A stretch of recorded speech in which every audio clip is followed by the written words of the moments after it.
이제 하나님의 말씀은 에스겔 33장 21절입니다.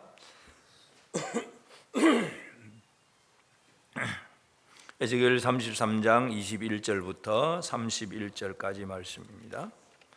29절까지 말씀입니다. 21절에서 29절 한 절씩 교독을 합니다. 제가 먼저 읽습니다. 우리가 사로잡힌 지 12째 해 10째 달 5째 날에 예루살렘에서부터 도망하여 온 자가 내게 나와 말하기를 그 성이 함락되었다 하였는데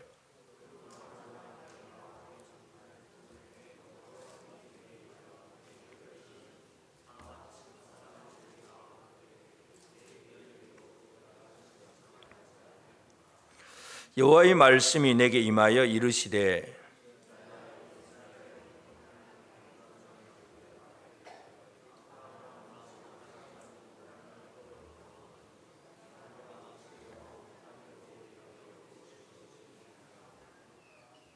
그러므로 너는 그들에게 이르기를 주 여호와께서 이같이 말씀하시되 너희가 고기를 핏째 먹으며 너희 우상들에게 눈을 들며 피를 흘리니 그 땅이 너희 기업이 될까 보냐.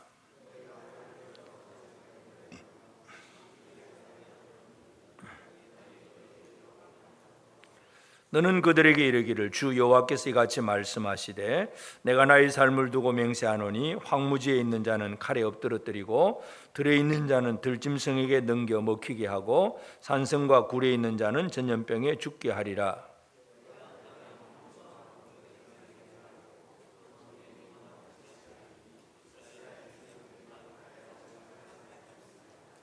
같이 읽읍시다. 내가 그들이 행한 모든 가정한 일로 말미암아 그 땅을 황무지와 공포의 대상이 되게 하면 그때 내가 여호와인 줄을 그들이 알리라 하라. 아멘. 우리 하나님의 은혜가 우리 온 성도들에게 가득하기를 바랍니다. 오늘 말씀의 제목은 지난주에 이어서 지난주의 말씀 제목하고 똑같습니다. 회복의 은혜를 받을 준비. 지난번이 첫 번째, 오늘은 회복의 은혜를 받을 준비 두 번째 시간입니다.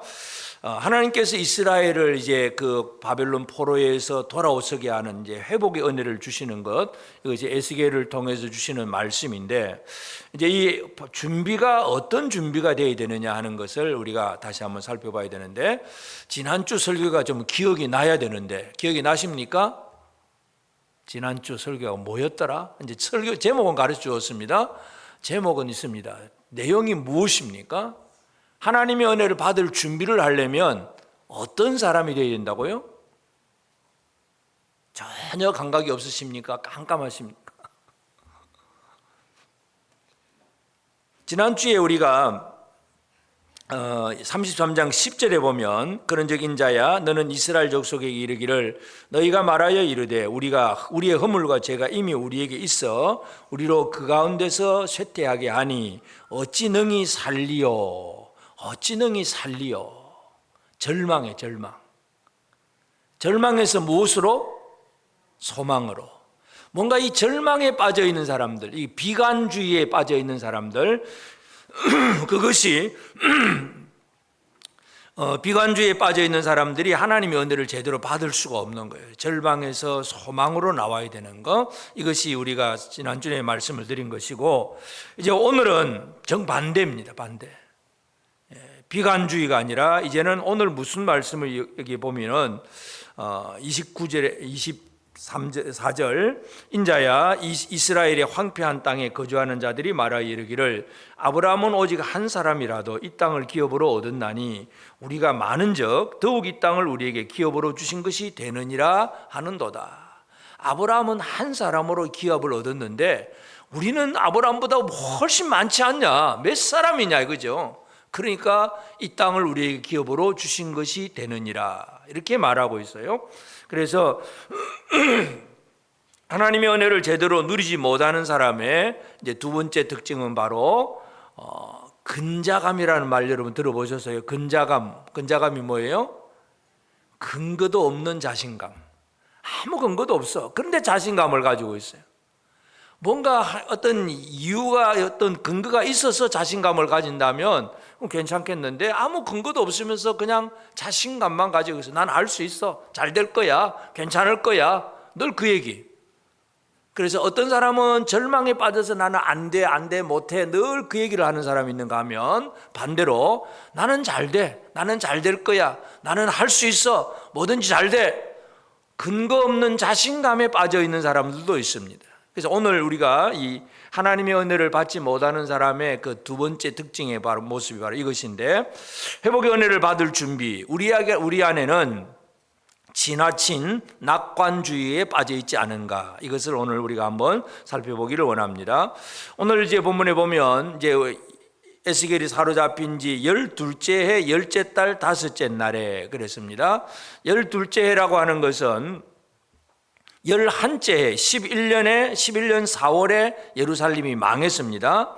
나라가 완전히 망하고 성문도 파괴가 되었습니다. 그리고 나서 12째 해 10째 달 제12년 10월 5일에 예루살렘에서부터 도망하여 온 자가 에스겔에게 나옵니다.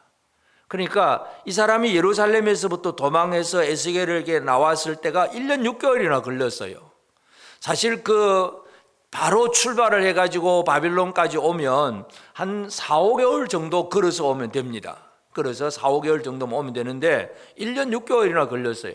그러니까 무엇 때문에 그렇게 걸렸는지 이유는 우리가 알 수는 없지만, 하여튼 그 땅에서 살아보려고 애를 쓰다가 뒤늦게 출발을 했는지 어떻게 된지 우리는 그거는 모릅니다만은, 하여튼 1년 6개월 만에 에스겔에게 찾아와 가지고는 이 예루살렘 성이 함락된 소식을 전해줍니다. 그때에 하나님께서 에스겔에게 주신 말씀이 바로 오늘 본문의 말씀입니다. 그래서 그 예루살렘이 망했지만 망한 이후에 그 땅에 그래도 좀 남아있는 사람들이 있었잖아요. 느부갓네살 왕이 그 느부사라단 그 사령관에게 그 땅을 점령을 하게 하고, 그러니까 느부사라단이 이제 뭔가 그데라 같은 사람들을 세워가지고 빈천한 자들을 모아가지고 그 땅에 살게 했어요. 그러나 이제 결국 또 그들이 또 막 그렇게 갈등을 일으키다가 예레미야까지 끌고 이제 애굽으로 내려가 버렸잖아요. 그러니까 그 기간이 어느 정도 돼요. 아마 그렇게 애굽으로 내려갈 때 이 사람은 빠져나와서 바벨론으로 오지 않았을까, 뭐 그런 짐작도 해봅니다만은, 그건 뭐 성경에 안 나타난 얘기니까. 하여튼 이 예루살렘이 망한 다음에 멸망한 다음에 그 땅에 남아있는 사람들이 가지고 있는 생각들, 그것이 바로 오늘 아까 읽었던 24절의 말씀입니다. 아브라함은 한 사람이라도 이 땅을 기업으로 얻었나니 우리가 많은저, 우리는 얼마나 많으냐. 아브라함은 한 사람이었지만 그래도 우리는 지금 뭐 몇십 명이 되지 않느냐, 이 정도죠. 그러니까 더욱 이 땅을 우리에게 기업으로 주신 것이 되느니라. 믿음이 있습니까, 없습니까? 이렇게 말하는 사람, 이 사람의 믿음은 어떤 믿음이냐 하면 하나님을 향한 믿음이 아니라 숫자에 대한 믿음입니다. 낙관주의자의 첫 번째 특징은 바로 숫자의 힘을 믿습니다. 지금도 많은 사람들이 숫자가 작으면 그것으로 큰일 났다고 생각을 합니다. 숫자가 많으면 괜찮다고 생각을 합니다. 우리 형제 모임 조직을 발표를 했습니다. 딱 쳐다보면 아이고 우리 모일 사람 없어. 우리 식사당분 한두 명밖에 안 돼. 전부 숫자 얘기예요. 숫자 얘기. 하나님의 은혜가 있느냐 없느냐 그거는 아무 상관이 없어. 많은 사람들이 지금도 믿으면서 하나님을 신뢰하느냐 하나님을 믿느냐 이 얘기가 아니라 숫자 얘기만 합니다. 왜 저 사람 저쪽은 저렇게 많은데 우리는 이렇게 작을까? 늘 그 얘기. 그냥 작다 못한다 뭐 이런 얘기들. 그러면서 반대로 우리는 많으니까 할 수 있어. 많으니까 할 수 있습니까? 숫자 아무리 많아도 하나님 은혜 주시지 않으면 아무 일도 못해요. 많은 사람의 숫자를 지금 믿고 있는 거예요. 우리가 많은 그런 얘기를 합니다. 이 지나친 이 낙관주의, 이 첫 번째 특징이 바로 하나님의 은혜를 누리지 못하게 하는 것입니다.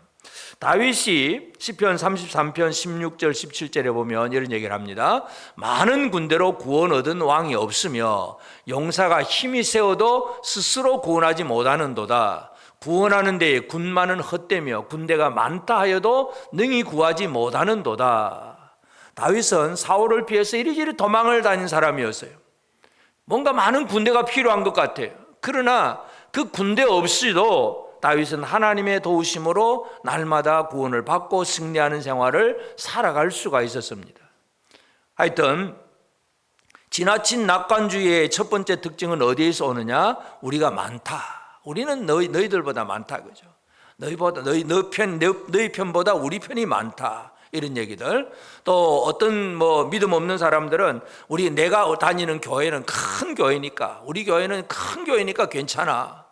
작은 개척교회 그건 별것 아니야. 막 이렇게 무시를 하는 사람들. 이게 숫자 힘을 믿는 거예요. 하나님을 신뢰하는 게 아니에요.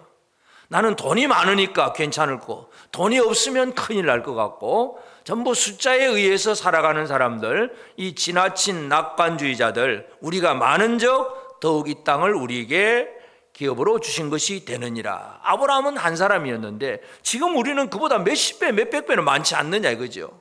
숫자만 믿고 사는 것, 이것이 바로 이 하나님 앞에서 은혜 받지 못하는 사람의 특징이에요. 숫자에 매여 있는 사람들. 여러분은 숫자에 매여 있습니까? 안 매여 있으십니까? 한번 돌아보시기 바랍니다. 숫자 많으면 괜찮고 적으면 큰일 난 것 같고, 아마 오늘 형제 모임 명단 보셨으면 알겠지만 왜 우리는 이것밖에 없냐, 저쪽은 저렇게 많은데 나는 작으냐, 전부 그 얘기가 나오면 어떻게 된다는 얘기예요. 그분의 신앙은 뭐예요? 숫자를 믿는 신앙이야. 하나님을 신뢰하는 믿음으로 가야 되는데 숫자를 믿고 산다는 거, 이게 얼마나 잘못된 것인가를 생각해야 됩니다. 또 한 가지, 이 사람은 아브라함 얘기를 합니다. 조상 아브라함 얘기. 결국 조상 아브라함 얘기를 한다는 얘기는 뭐냐 하면 아브라함의 후손이라는 얘기죠. 우리 조상 아브라함은 한 사람이었는데 우리는 아브라함의 후손이다는 얘기. 결국은 뭘 믿느냐 하면 혈통을 믿고 있는 거예요. 육신적인 혈통. 아브라함의 믿음은 없는데 아브라함의 몇 대 후손이라고 하는 이 후손이라고 하는 그 혈통, 이것에 대한 자부심, 이것이 또 이 사람의 지나친 낙관주의의 그 표현입니다. 아브라함이 이 땅을 얻었으므로 아브라함의 후손으로서 당연히 이 땅을 얻을 수 있다. 이것이 바로 이 사람들이 하고 있는 얘기입니다. 하나님께서 아브라함을 선택하시고 아브라함에게 약속하시고 그 가나안 땅을 주신다고 말씀을 하셨어요. 그러니까 하나님의 선택과 하나님의 약속을 받는 것, 그 약속에 대한 아브라함의 믿음, 이런 것이 어우러져서 그 땅을 얻는 것이지, 우리 할아버지, 몇 대 할아버지가 이 땅을 얻었으니까 우리 할아버지의 믿음으로 나는 그냥 이렇게 얻을 것이야, 이렇게 생각하는 사람, 혈통만 믿고 있는 거예요. 그래서 신약시대에 들어오면 세례 요한이 바로 그렇게 외칩니다. 누가복음 3장 8절에 보면 그러므로 회개에 합당한 열매를 맺고 속으로 아브라함이 우리 조상이라 말하지 말라. 내가 너희에게 이르노니 하나님이 능히 이 돌들로도 아브라함의 자손이 되게 하시리라. 이 유대인들의 착각이, 우리는 아브라함의 자손이니까, 우리는 하나님의 선민이니까 거룩한 백성이고 복받은 사람이고, 그냥 그렇게만 얘기하고 있는 거예요. 혈통만 얘기하고 있는 거. 진짜 아브라함의 믿음을 가지지 못하고 이 아브라함의 믿음으로 하나님의 약속을 신뢰하는 믿음으로 행하는 삶을 살아내지 못하면서 혈통만 가지고 있으면 안 됩니다. 오늘 우리 재건교회 교인들 중에서도 자칫 잘못하면 이런 경우에 빠질 수가 있습니다.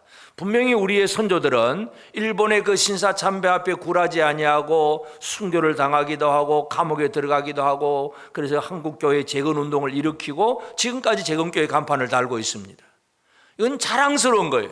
그런데 나는 재건교회 교인이라 하는 이 타이틀만 가지고 있으면서 진짜 복음을 위해서, 주를 위해서 순교적인 신앙을 살지 못한다면 이건 껍데기만 가지고 있는 거예요. 그래서 진짜 중요한 것은 바로 믿음인데, 아브라함의 혈통이라고 하는, 후손이라고 하는 여기에만 매달려 있는 것이 바로 이 낙관주의자들의 그 삶이라는 걸 알 수가 있습니다. 그래서 아브라함은 우리 한 사람이라도 조상 아브라함 얘기를 지금 덜 먹이고 있다는 걸 알 수가 있고, 또 한 가지는 지금 이 예루살렘에서 이제 망했지만 그 땅에 남아 있는 자들이에요. 남아 있어서 대부분의 사람들이 이제 애굽으로 내려가긴 하지만 그 땅에 남아 있는 사람들이 그래도 뭔가 우리가 이 땅을 지키면, 이 땅을 지키고 있으면 이 땅에서 우리는 이렇게 번성하게 될 것이다 하는 그런 이 낙관주의를 가지고 있습니다. 얘기는 뭐냐 하면 예루살렘 땅에서 살고 있다고 하는 기득권이에요. 내가 이 자리를 지키고 있다고, 내가 이 땅에 자리를 잡고 있으니까 이건 내 거다 하는 생각들, 이 기득권입니다. 그런데 하나님께서 하시는 말씀은 그 땅에서 어떤 일들이 벌어졌느냐를 하나님 말씀을 합니다. 하나님께서 이 땅에서 벌어진 일들 25절과 26절 보면 25절에는 그러므로 너는 그들에게 이르기를 주 여호와께서 이같이 말씀하시되 너희가 고기를 핏째 먹으며 너희 우상들에게 눈을 들며 피를 흘리니 그 땅이 너희 기업이 될까 보냐? 그 땅이 너희 기업이 될까 보냐? 이런 얘기 하십니다. 26절도 너희가 칼을 믿어 가정한 일을 행하며 각 이웃의 아내를 더럽히니 그 땅이 너희 기업이 될까 보냐? 그 땅을 지키고 있다고, 그 땅에 살고 있다고 그 기업이 되겠느냐 이거죠. 왜 그렇습니까? 그 땅에서 하는 일이 문제입니다. 25절에서 두 가지 죄악을 얘기합니다. 첫 번째는 고기를 핏째 먹으며, 하나님께서 노아의 홍수가 끝난 다음에 이제 홍수에서 나온 노아에게 하나님께서 고기를 먹도록 허락을 했습니다. 그래서 이제는 고기를 먹을 수 있다. 그러나 고기를 핏째 먹지 말라. 생명의 피를 내가 너희에게서 찾을 것이다. 그래서 이 피를 생명으로 하나님께서 말씀을 하셔서요. 그래서 이 고기 먹을 때 핏째 먹지 말라는 얘기는 하나님의 생명의 하나님을 기억하고 생명의 모든 주권은 하나님 손에 있다는 것을 기억하라는 얘기예요. 그냥 아무렇게나 피를 흘리고 막 피를 들이마시고 이런 것은 생명의 하나님을 무시하는 그런 결과가 됩니다. 또 우상숭배, 당연히 하나님이 아니라 다른 신을 섬기고 있으니까. 그래서 두 가지 죄악, 고기를 핏째 먹었고 그리고 우상들에게 눈을 들며 피를 흘리니 그 땅이 너희 기업이 될까 보냐. 그러니까 25절에 나오는 이 죄악은 뭐예요? 하나님을 향한 범죄예요. 그 땅에 살고 있다고 기업이 되는 게 아니에요. 여기 내가 머물러 있으니까 나는 복 받을 거야 이게 아니라 그곳에서 하나님을 얼마나 제대로 섬기며 살아내느냐, 이것이 중요한데, 고기를 핏째 먹는다는 것은 생명의 주권을 가진 하나님을 무시하는 일이고 우상을 숭배하는 것은 하나님을 멸시하는 일입니다. 우리 마음속에는 지금도 우상이 있을 수가 있습니다. 눈에 보이는 우상이 아니라 탐심이 우상이 되고, 그래서 물질에 대한 탐심, 명예에 대한 탐심, 뭔가 이 탐심으로 가득 차 있는 사람은 우상 숭배자예요. 이게 하나님을 향한 범죄예요. 거룩한 땅에 머무른다고 거룩한 사람이 되고 그 땅을 차지하는 게 아니라 그곳에서 하나님을 제대로 섬기고 하나님의 영광을 드러내야 되는데 그걸 못하고 있다는 얘기잖아요. 그 다음 26절에서는 또 어떤 죄악입니까? 칼을 믿어 가증한 일을 행하고, 칼의 힘, 폭력입니다. 폭력, 힘을 가지고 각기 이웃의 아내를 더럽히니, 폭력으로 결국 하는 일이 이웃의 아내를 더럽히고 음란한 짓을 행하고 약한 일들이 가득 찬 것. 결국 25절은 하나님을 향한 범죄, 26절은 사람을 향한 범죄, 이것이 가득하다는 얘기예요. 그러니 그 땅에 살고 있다는 것으로 자부심을 가지고 회복을 낙관하는 것은 그 땅이 기업이 될까 보냐, 안 된다는 얘기잖아요. 안 된다. 오늘 우리가 이 땅에서 어디에서 머무느냐가 중요한 것이 아니라 그곳에서 진짜 어떤 삶을 살아내느냐가 중요합니다. 나는 교회에 왔으니까 됐다 이거 아니에요.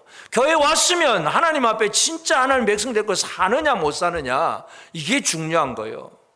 하나님 제대로 섬기고 사십니까 여러분? 난 교회 갔어, 출석했어요, 이거로 끝이야. 그건 아무리 머물러봐도 소용없어요. 열심히 교회 다니다가 지옥 가는 거예요. 교회 다니다가 지옥 갈래요? 교회 안 다니다 지옥 갈래요 여러분?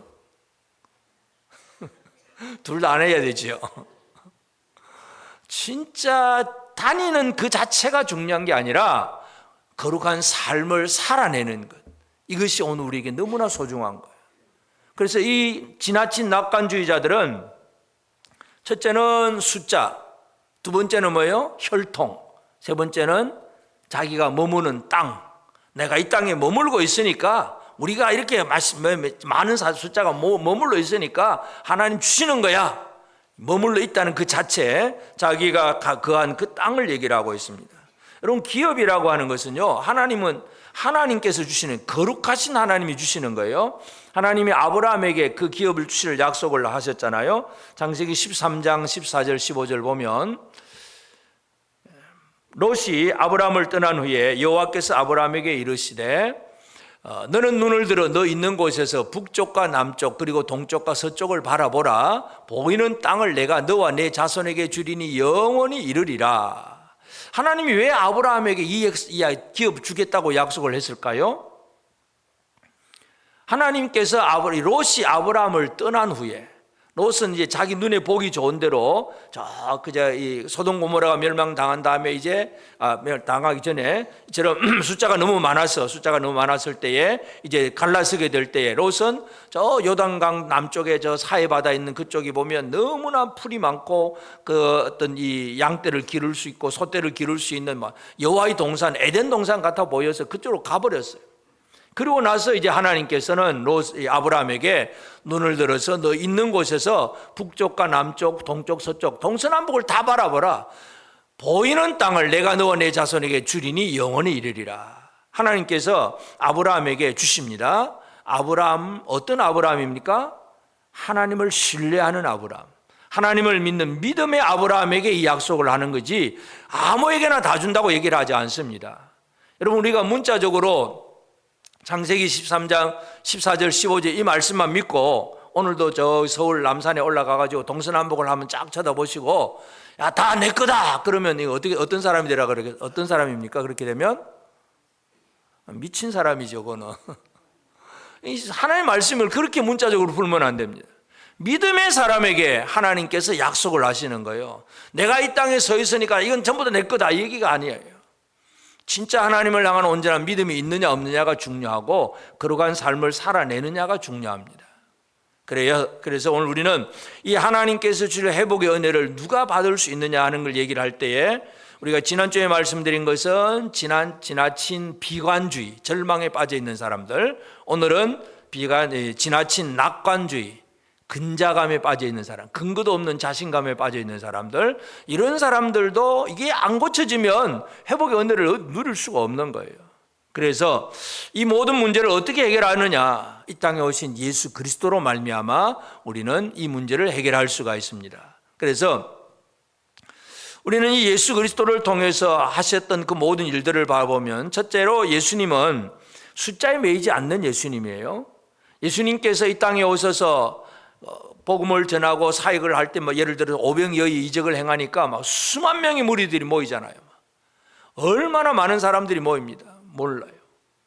예수님이 뭔가 좀 사람들의 인기를 끌려고 작정을 하고 그 무리를 모아가지고 그 무리의 힘으로 뭔가 일을 하려고 하면 얼마든지 독립전쟁도 일으키고 그 당시에 왕들도 마음대로 처리를 할 수 있고 뭔가 할 수 있는 분이에요. 그런데 예수님이 하신 일은 12제자만 세워놓고 그 제자들을 사도로 파송하는 거, 12명만 세우는 거예요. 12명이라고 하는 것이 어떤 면에서 한두 명밖에 없는 사람을 볼 때는 큰 숫자인 것 같지만 그 어떤 큰 세력을 이루어서 힘을 가지고 어떤 일을 하고자 할 때에 12명이라고 하는 것은 그렇게 큰 숫자가 아닙니다.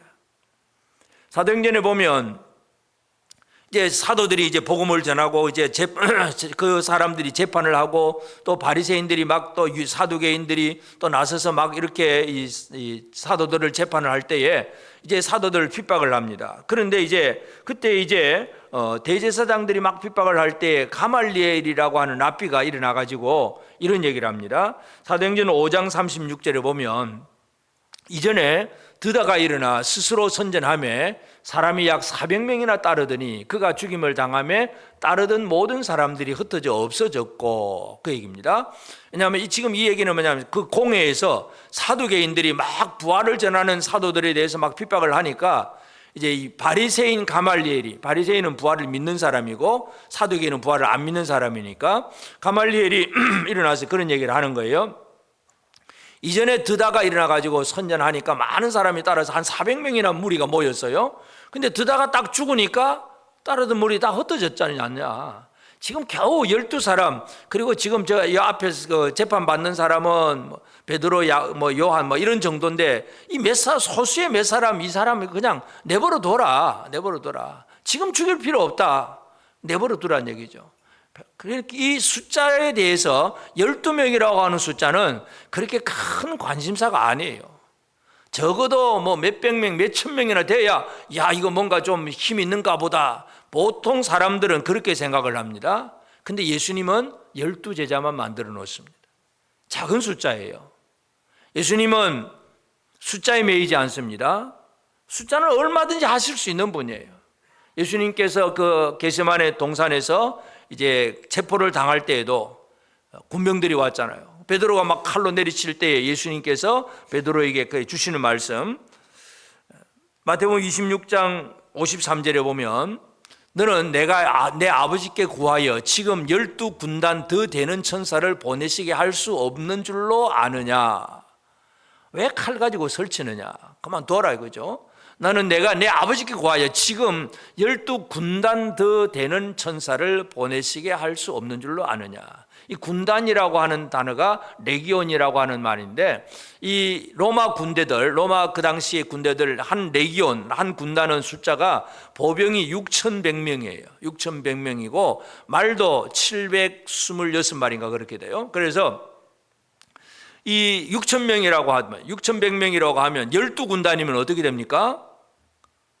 12군단이면은 군대가 73,000명이에요. 73,200명 돼요. 그러니까 뭐 하나님 앞에 기도하면 73,000이나 되는 천군 천사들이 내려와서 그 겟세마네 동산에서 예수를 체포하러 왔던 그 사람들 뭐 대봐야 불과 몇십 명이겠죠. 얼마 되지도 않아요. 얼마든지 없애버릴 수 있어요. 그런데 예수님은 그 숫자를 믿지 않는 거죠. 그 숫자를 사용하지 않는 거예요. 스스로 잡혀가시잖아요. 그래서 숫자라고 하는 것은 예수님에게서 큰 이 숫자의 개념은 그렇게 큰 비중이 없다는 걸 우리가 이해할 수 있습니다. 12사람이어도 제대로 되기만 하면 이 사람을 통해서 온 나라 모든 민족이 구원받는 것, 주님이 원하시는 것은 바로 이것입니다. 여러분, 우리가 한 해를 보내고 새해를 준비하면서 내가 뭐 별거 없다 그렇게 전혀 생각해서는 안 됩니다. 나 한 사람이라도 제대로 변화되기만 하면, 내 한 사람이라도 제대로 서기만 하면 나 한 사람을 통해서도 하나님의 놀라운 일들이 이루어질 수 있음을 분명히 믿으시길 바랍니다.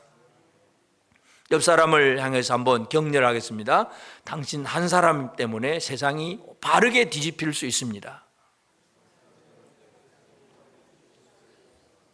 내가 뭐가 아니에요. 한 사람을 통해서도 하나님의 놀라운 일들이 이루어질 수 있는 거예요. 숫자가 많아야 무슨 일을 하는 거 아니에요. 우리는 안 돼, 부족해, 안 돼, 못해, 이게 아니라 한 사람을 통해서도 놀라운 일들이 이루어질 수 있는 것. 이것이 우리의 믿음이에요. 예수 그리스도는 바로 그 일을 이루어 주셨다는 걸 기억을 해야 됩니다. 또 이 유대인들, 이 이스라엘 사람들이 아까도 이 세례요한도 그 얘기를 했지만 자기들 스스로 아브라함의 자손이라고 하는 그 혈통에 대한 자부심이 대단하잖아요. 그런 이 유대인들에게 예수님께서 진리에 대해서 강조를 하면서 그들이 어떤 사람인가를 분명히 얘기합니다. 요한복음 8장 33절 34절 보면 그들이 대답하되 우리가 아브라함의 자손이다. 우리는 아브라함의 자손이다. 남의 종이 된 적이 없거늘 어찌하여 우리가 자유롭게 되리라 하느냐. 예수께서 이르 대답하시되 진실로 진실로 너희에게 이르노니 죄를 범하는 자마다 죄의 종이라. 예수님께서 진리가 너희를 자유케 하리니. 그래서요, 그러니까 유대인들이 대답하기를 우리는 옛날부터 아브라함 자손이고 남의 종이 된 적이 없는데 무슨 자유가 필요하냐 그 말이에요. 그러니까 예수님 말씀이 뭐예요? 죄를 범하는 자가 죄의 종이다. 아브라함의 자손이라고 하는 이 육신적인 혈통, 나는 우리 그 아브라함의 몇 대 손이고 뭐 그 얘기 아무리 해봐야 소용없다는 얘기죠. 아브라함의 혈통이 문제가 아니라 지금 진리의 말씀 가운데 서 있느냐 아니면 죄악 가운데 빠져 있느냐, 이것이 중요하다는 것을 분명히 말씀을 합니다. 예수 그리스도는 자신이 진리입니다. 내가 곧 길이요 진리요 생명이니. 예수님 자신이 진리를 주시고 그 진리를 영접하고 진리를 받아들이는 사람이 진짜 하나님의 백성이 되게 하시는 것이 바로 예수께서 하시는 일입니다. 그래서 이 땅에 오신 예수님은, 우리가 이제 성탄절을 준비하고 있지만 이 땅에 오신 예수님은 우리를 하나님의 백성으로 만드시려고 오는 거예요. 그 예수를 믿음으로 영접하면, 진리이신 예수를 영접하면 이제 우리는 죄의 종이 아니라 의의 종이 되는 것이고 하나님의 백성이 되는 것입니다. 그래서 예수님은 유대인들에게 진짜 그들의 내면을 보여주신 거예요. 너희가 껍데기가 아브라함의 자손이라고 아무리 얘기를 해도 네 속이 뭔지 아느냐, 죄의 종이다 얘기를 하고 계십니다. 지금도 이스라엘과 하마스 간에 지금 전쟁도 있지만 이 유대인들이 2000년이나 지나서 유대인들이 지금 팔레스타인으로 이스라엘로 모이고 있습니다. 그래서 이 모이고 있지만 모인 유대인들을 가만히 보면 2000년 동안 여러 민족 속에 막 섞여 살면서 막 다른 피가 많이 섞였어요. 그래서 뭐 러시아계 유대인, 아니면 아프리카계 유대인, 좀 시커먼 사람들도 있고, 하여튼 유대인은 유대인인데 종족들이 뭔가 많이 피에 섞여 있는 사람들이 꽤 많아요. 그래서 그 사람들 나름대로 우리는 이 믿음의 자손이고 하나님 백성이고 우리는 선민이고 유대인이고 그 얘기를 하지만 진짜 중요한 건 뭐예요? 하나님의 백성이 아직 아니라는 얘기죠. 죄의 종이라고 하는 거예요. 이걸 잊어버리고 있다는 게 지금 현대 이스라엘 사람들의 문제이기도 해요. 하여튼 오늘 우리 예수님은 이 땅에 오셔서 이처럼 껍데기만 가지고 있는 아브라함의 후손이라고 하는 이 명분만 가지고 있는 그 사람들에게 그들의 실체가 죄의 종이라고 하는 사실을 얘기하면서 내가 진리다, 진리가 너희를 자유롭게 할 거다 얘기를 해 주었습니다. 그럼에도 받아들이지 않는 사람들이 문제이긴 하고 그저 예수 그리스도를 영접하면 그 사람은 진짜 하나님의 자손이 되는 것이고, 그러면서 이제 이 땅에 이제 예수님은 제자들이 이 땅에서 거룩한 삶을 어떻게 살아야 되느냐 이 얘기를 하고 있습니다. 다시 말해서 건물 성전 짓고 또 이건 거룩한 장소야, 거룩한 날이야 뭐 이런 거 구별해 가지고 그 안에만 와 있으면 된다 개념이 아니라 어떤 삶을 살아내야 되느냐 이 얘기를 하고 있습니다. 아까 25절 26절에서 하나님을 향한 범죄, 이웃을 향한 범죄 두 가지를 말씀을 드렸는데, 바로 거꾸로 하나님 예수 그리스도는 제자들에게 하나님을 향한 섬김, 이웃을 향한 섬김 이 두 가지를 얘기합니다. 다시 말해서 거룩한 장소에 머무는 게 중요한 게 아니라 거룩한 하나님을 섬기고 이웃을 제대로 섬기는 삶을 살아내는 것, 이것이 우리에게 가장 필요합니다. 마태복음 6장 24절에서는 한 사람이 두 주인을 섬기지 못할 것이니 혹 이를 미워하고 저를 사랑하거나 혹 이를 중히 여기고 저를 경히 여김이라. 너희가 하나님과 재물을 겸하여 섬기지 못하느니라.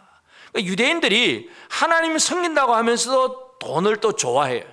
둘 다 섬기려고 하는 것, 이건 도대체 맞지 않는다고 주님 말씀을 합니다. 하나님만 섬기는 성도들이 되는 게 중요합니다. 여러분, 하나님만 섬기십니까? 하나님만 섬김의 대상입니까? 또 다른 뭔가가 있어요. 하나님도 좋고 돈도 좋고 이런 식으로 나가는 것이 대부분의 많은 사람들 얘기입니다. 하나님만 제대로 섬기는, 하나님을 향한 온전한 예배, 하나님을 향한 온전한 경외함, 이런 것들이 우리에게 너무나 필요합니다. 아까도 말씀드렸듯이 예배당 건물 안에 들어왔다고 예배 다 드리는 게 아니에요. 지금도 마찬가지예요.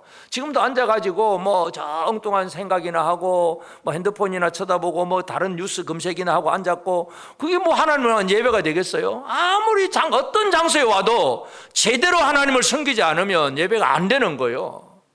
하나님 제대로 섬깁시다. 하나님을 제대로 섬기는 생활, 이게 가장 중요한, 그게 바로 예배. 예배에 진짜 목숨 걸고 진짜 온 힘을 다하지 않으면 안 됩니다. 옛날 구약시대 예배를 보면요, 자기 죄를 지으면 소 한 마리 양 한 마리 끌고 와서 문 앞에서 막 자기가 소 양 잡아야 돼요. 여러분, 소 한 마리 양 한 마리 여러분 잡을 자신 있으십니까? 쉽지 않잖아요. 닭 한 마리도 못 잡는데 어렵죠. 근데 자기 죄를 고백하면서 소를 잡고 각을 뜨고 막 가죽 벗기고 각 떠가지고 그리고 피 흘리면서 그걸 제사장에 갖다 주면 제사장이 그걸 불태우는 거예요. 여러분, 예배 드리는 게 쉬운 게 아니에요. 진짜 온 힘과 정성을 쏟아내지 않으면 진짜 예배가 되지가 않습니다. 그냥 교회 왔다 갔다 시간 어떻게 하면 아이고 기도 시간이지 찬양 시간이지 몇 시 딱 맞춰가지고 설교 직전에만 가지, 하나님을 향한 예배인지 설교 그냥 구경하러 온 사람인지 도무지 알 수가 없어. 그게 하나님을 제대로 섬기는 생활이라고 사세요, 여러분? 진짜 하나님을 향한 온전한 섬김, 제대로 된 예배, 이게 우리에게 필요한데 이걸 못하고 있어요. 이거 못하면 교회 아무리 다녀도 소용없어요. 하나님을 제대로 섬기고 또 이웃을 또 제대로 섬겨야 되잖아요. 요한복음 13장 14절 15절에 보면 내가 주와 또는 선생이 되어 너희 발을 씻었으니 너희도 서로 발을 씻어주는 것이 옳으니라. 내가 너희에게 행한 것 같이 너희도 행하게 하려 하여 본을 보였노라. 예수님께서 제자들의 발을 씻어주시면서 하신 말씀이에요. 주와 선생이 되어서 너희 발을 씻었으니 너희도 서로 발을 씻어주는 것이 옳으니라. 남의 발을 씻어준다는 것, 대부분의 많은 사람들이 그렇게 쉽게 하지를 못합니다. 유대인들은 늘 나갔다가 들어오면 이제 발을 씻어야 되니까 먼지 묻은 그 슬리퍼 같은 거 신고 다니기 때문에 갔다 오면 늘 발로 씻어야 정결해집니다. 정결 의식입니다. 그래서 친구가 오면 자기하고 비슷한 친구가 오면 자기 밑에 있는 종들에게 시켜서 내 친구 발 좀 씻겨주라고 시킵니다. 자기보다 낮은 사람이 손님으로 오면 야 저기 저 문간에 물 있으니까 씻고 와라고 얘기만 합니다. 자기보다 높은 사람이 오면 내가 주인이라도 그 손님을 발을 직접 씻습니다. 발을 씻어준다는 얘기는 상대방에 대한 배려와 존경심입니다. 그리고 또 베드로가 처음에 발을 안 씻다고 하니까 내가 너 발을 안 씻으면 너는 나와 상관이 없다. 내 파트가 아니다 그 얘기예요. 나의 한 부분이 아니라는 얘기죠. 발을 씻어준다는 얘기는 너와 나는 하나가 되었다는 이 한 몸이라고 하는 그 의미를 가지는 것이 바로 발을 씻어주는 일입니다. 옆 사람 한번 쳐다보시고 발을 씻어줄 만한 분들입니까? 그냥 내버려 둘 만한 분들입니까? 발을 씻어주시겠습니까? 내 삶의 한 파트이고 또 진짜 배려하고 존경하고 사랑하고 하나 되는 것, 이게 바로 이웃을 섬김이에요. 그냥 뭐 구제헌금 얼마 좀 줬다 이 정도의 개념이 아니라 진정으로 하나님을 섬기고 이웃을 섬기는 것, 예수님이 강조하신 게 이거예요. 그래서 거룩한 곳에 장소에 머무는 게 중요한 것이 아니라 거룩한 삶을 살아내는 것이 중요하다. 오늘 이 부분을 다시 한번 기억합시다. 그래서 오늘 우리는 우리가 어떤 지나친 낙관주의에 머물러 있는 사람이 아니라 늘 깨어서 진짜 하나님의 말씀에 집중하면서 믿음으로 제대로 살아내는 그런 삶을 살아가야 됩니다. 그래서 우리가 첫 번째, 사람의 숫자가 아니라 하나님과의 관계, 숫자가 아니라 하나님과의 관계가 우선입니다. 사울은 왕이 되어가지고 사람 숫자에 관심이 많습니다. 사무엘상 14장 52절에 보면 사울이 사는 날 동안에 블레셋 사람과 큰 싸움이 있었으므로 사울이 힘센 사람이나 용감한 사람을 보면 그들을 불러 모았더라. 힘센 사람, 용감한 사람, 사람 불러 모으는 것. 왜 그렇습니까? 내가 왕이니까 군대가 많아야 돼. 군대가 많아야 그것이 힘이고 능력이라. 이게 사울이 믿는 바예요.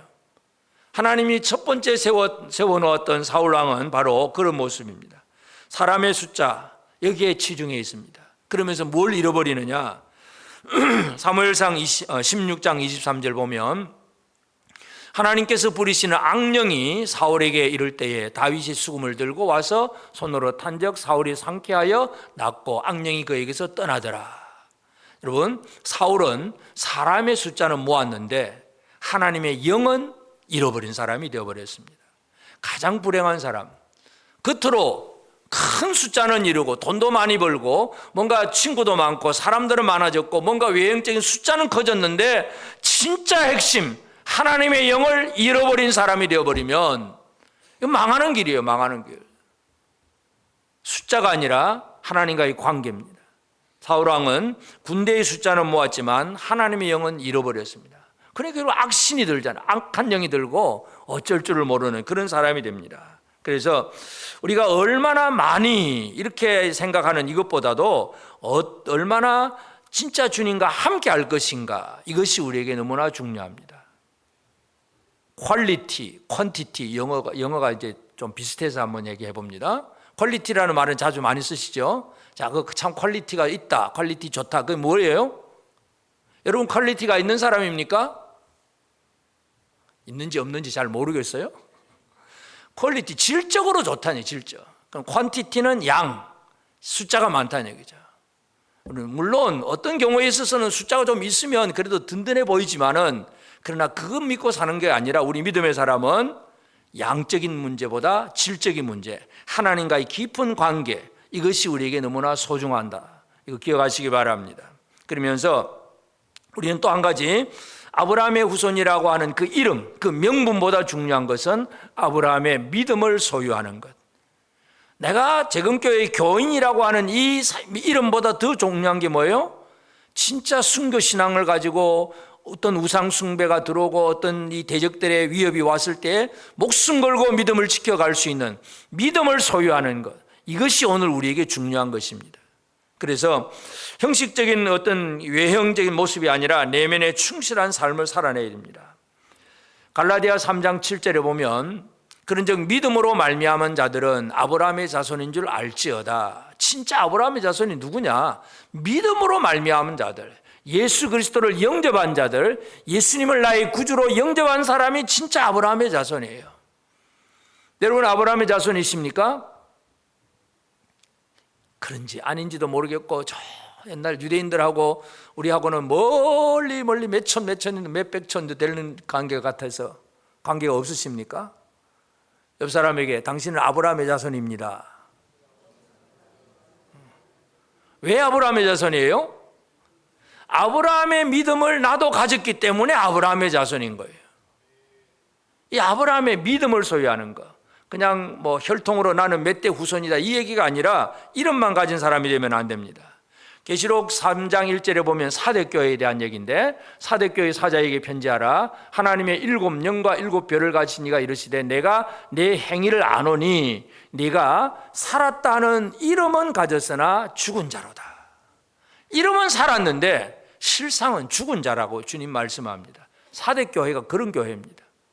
겉으로 볼 때는 뭔가 큰 사업도 하고 뭔가 활동도 많이 하고 프로그램도 돌아가고 뭔가 부흥하는 교회 같아 숫자가 모이니까 살았다고 하는 이름은 가졌는데 주님 보실 때는 죽었다고 말씀합니다. 여러분 이름보다 중요한 것, 많은 사람들이 이름을 소중하게 생각을 하지만 이름보다 중요한 것은 바로 그 안에 내면의 충실한 삶 자체가 중요합니다. 어떤 믿음으로 가지고 살아가느냐, 아브라함의 후손이라고 하는 명분보다 중요한 것, 내가 어느 교회의 교인이라고 하는 명분보다 더 중요한 것은 진짜 믿는 대로 사느냐가 못 사느냐, 이게 중요한 거예요. 믿음으로 살아냅시다. 아멘. 믿음으로 사는 것이 중요합니다. 그래서 거룩한 장소에 머무는 그 삶보다 더 중요한 것은 실제적인 거룩한 삶을 살아내는 것이 중요합니다.